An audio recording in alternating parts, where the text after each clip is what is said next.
கிருஷ்ணகிரி மாவட்டம் ஓசூர் மலை மீது அமைந்துள்ள 1000 ஆண்டுகள் பழமையான பிரசித்தி பெற்ற சந்திரசூடேஸ்வரர் கோவிலில் தேர்திருவிழாவை முன்னிட்டு மார்ச் 16ஆம் தேதி இரவு தேர்பேட்டையில் உள்ள பச்சைக்குளத்தில் தெப்ப உற்சவம் சிறப்பாக நடைபெற்றது.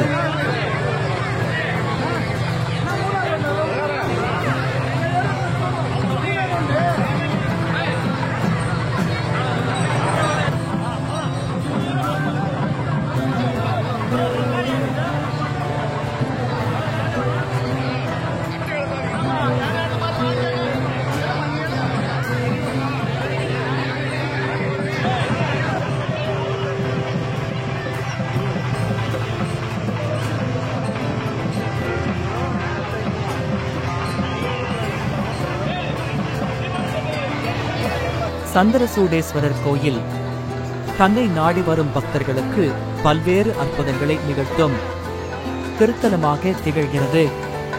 குறிப்பாக குழந்தை வரம் வேண்டி இந்த திருத்தலத்தை நாடி வரும் பக்தர்கள் இங்குள்ள வில்வ மரத்தில் தொட்டில் கட்டி வேண்டினால் குழந்தை வரம் கிடைக்கும் என்பது ஐதீகம். அதேபோல இங்குள்ள சந்திரசூடேஸ்வரர் சுவாமியை வேண்டி வருவோர்க்கு மன நிம்மதியும் தீராத நோயும் தீரும் என்பதும் ஐதீகம். இப்படி பல்வேறு சிறப்புகள் பெற்ற இந்த மலைக்கோயிலில் மார்ச் 14ஆம் தேதி தேர்திருவிழா சிறப்பாக நடைபெற்றது.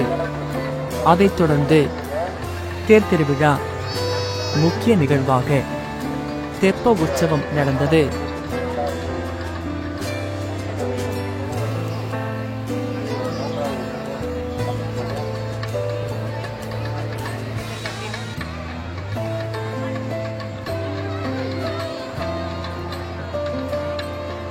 இந்த தெப்ப உற்சவத்தில் வண்ண மலர்கள் மற்றும் மின்விளக்குகளால் அலங்கரிக்கப்பட்ட தெப்பத்தில் மரகதாம்பாள் உடனுரை சந்திரசூடேஸ்வரர் சுவாமி எழுந்தருளி மேளதாளங்கள் முழங்க பச்சை குளத்தை சுற்றிலும் 3 முறை வலம் வந்து பக்தர்களுக்கு அருள் பாலித்தார்.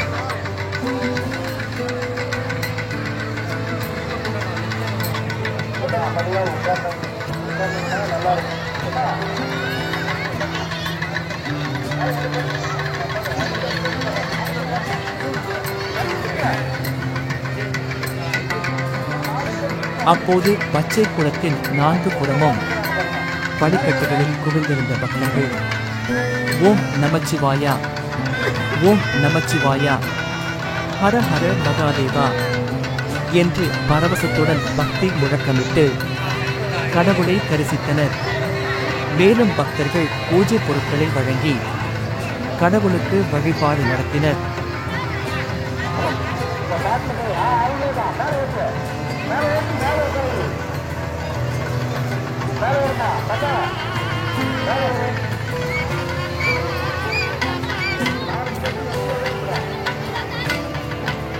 பச்சை குளம் கரையோரம் உள்ள பத்ரகாசி விஸ்வநாதர் ஆலயத்திலிருந்து சீர்வரிசை வழங்கப்பட்டு மரகதாம்பாள் உடனுரை சந்திரசூடேஸ்வரர் சுவாமிக்கு சிறப்பு பூஜைகள் நடைபெற்றது.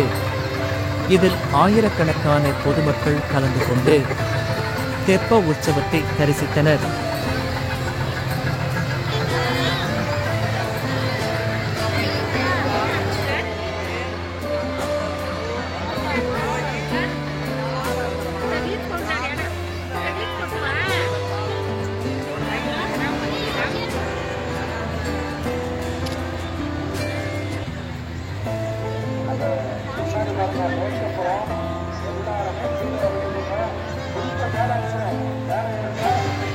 தீயணைப்பு துறையினர் தெப்பக்குளம் முழுவதும் கண்காணித்தபடி படகில் வலம் வந்து பாதுகாப்பு பணியில் ஈடுபட்டனர்.